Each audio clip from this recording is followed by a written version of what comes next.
You know that feeling when your cat finally curls up next to you after ignoring you all day, and suddenly the entire world just quiets down? Your breathing slows.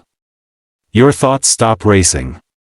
And for the first time since you woke up, you can actually relax. If you know exactly what I'm talking about, this video is going to explain why your brain does this.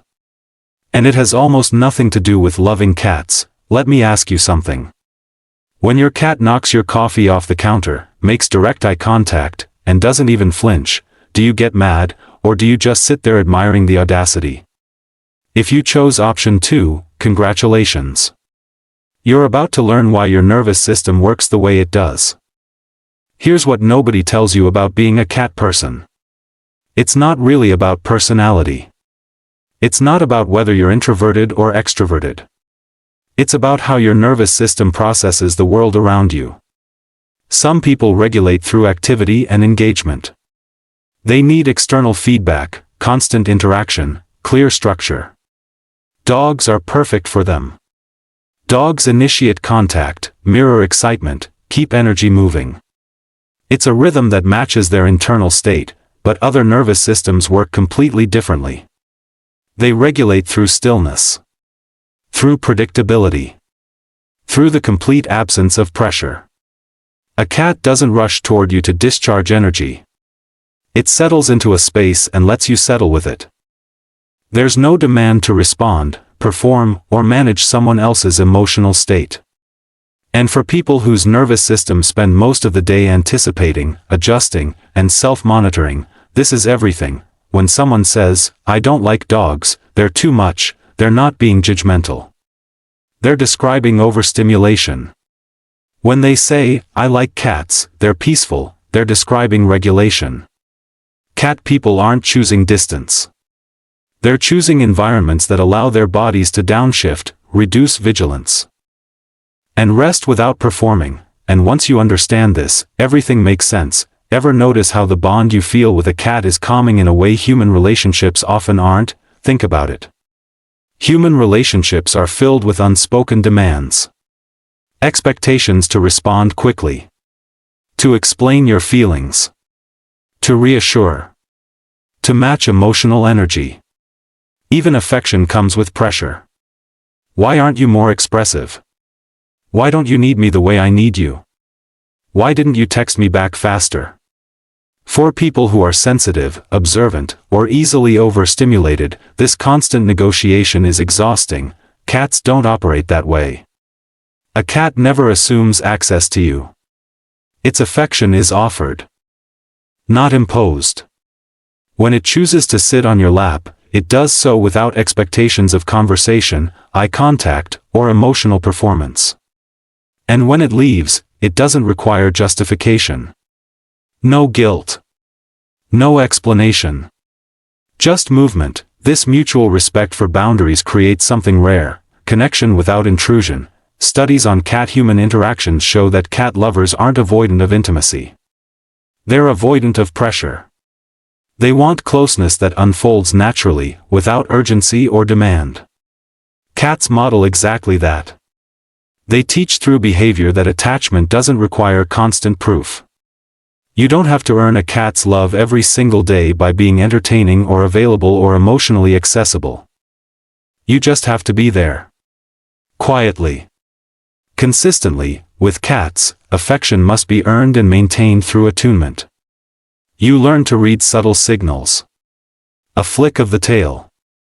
A shift in posture. A change in breathing.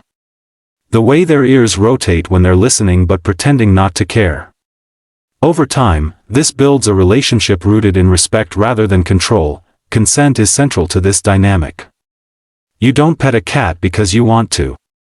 You pet a cat because it wants you to.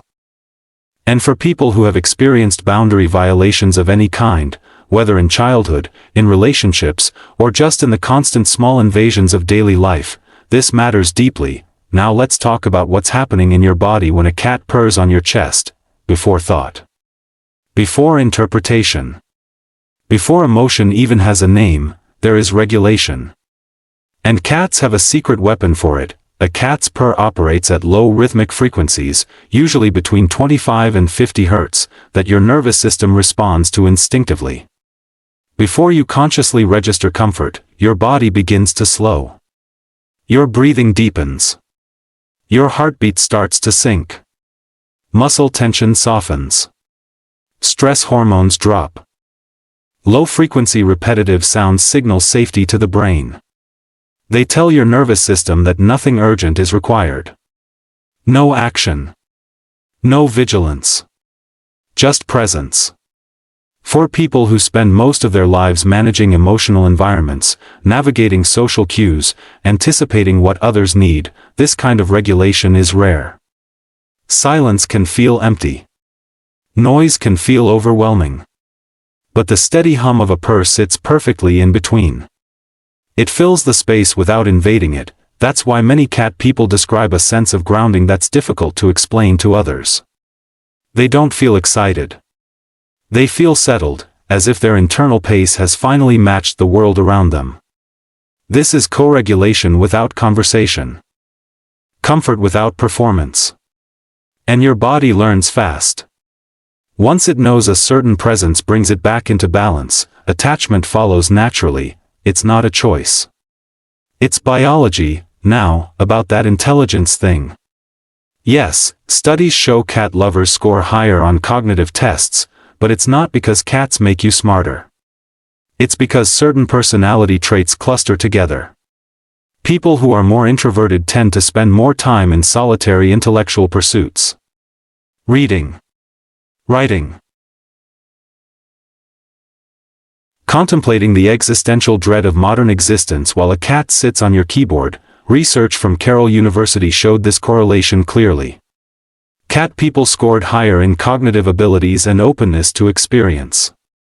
But here's the real reason cats and thinkers go together. Deep thinking requires uninterrupted attention. Reflection. Creativity. Problem solving.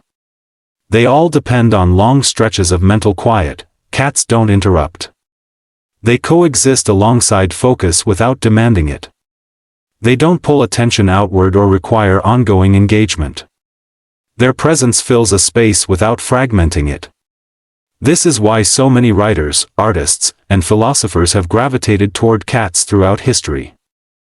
Not because cats make people smarter, but because they protect the conditions intelligence needs to function. Modern culture treats solitude as something to fix. Quiet is framed as loneliness. But for cat people, quiet is where clarity forms. It's where ideas emerge.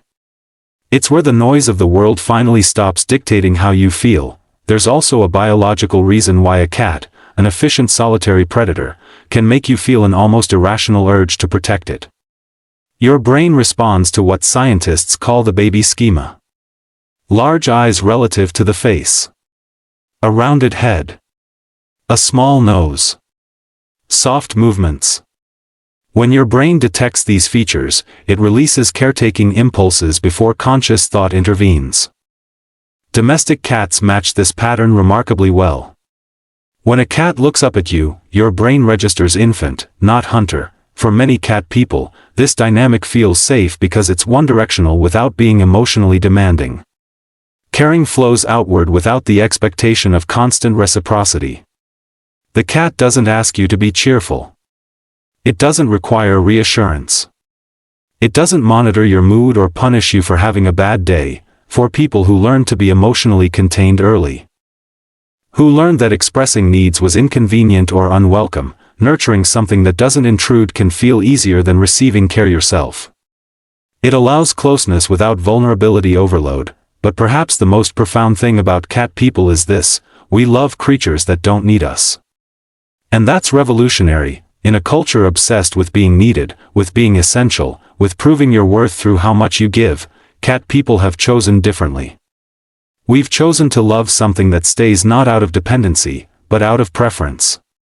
And maybe that's what makes it feel so real, because this was never really about cats. It was about the kind of nervous system you have and the kind of world it feels safest in. If you're drawn to cats, it doesn't mean you're distant or disconnected or emotionally unavailable. It means you're wired for subtlety. For presence without pressure. For connection that doesn't demand constant output, cats don't ask you to perform. They don't test your loyalty with needy behavior. They don't confuse intensity with intimacy. They simply exist with you.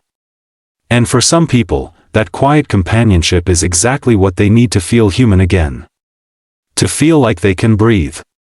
To feel like they don't have to be anything other than what they are in this moment. So the next time your cat ignores you for 6 hours and then demands immediate attention at 3 a.m., remember, you're not just a cat owner. You're someone whose nervous system found exactly what it needed to function without overload. Your cat didn't just choose you. Your body chose your cat. If this hit home for you, subscribe. We break down human behavior in ways that actually make sense, without the jargon, without the judgment. Just honest conversations about why we are the way we are. I genuinely appreciate you being here.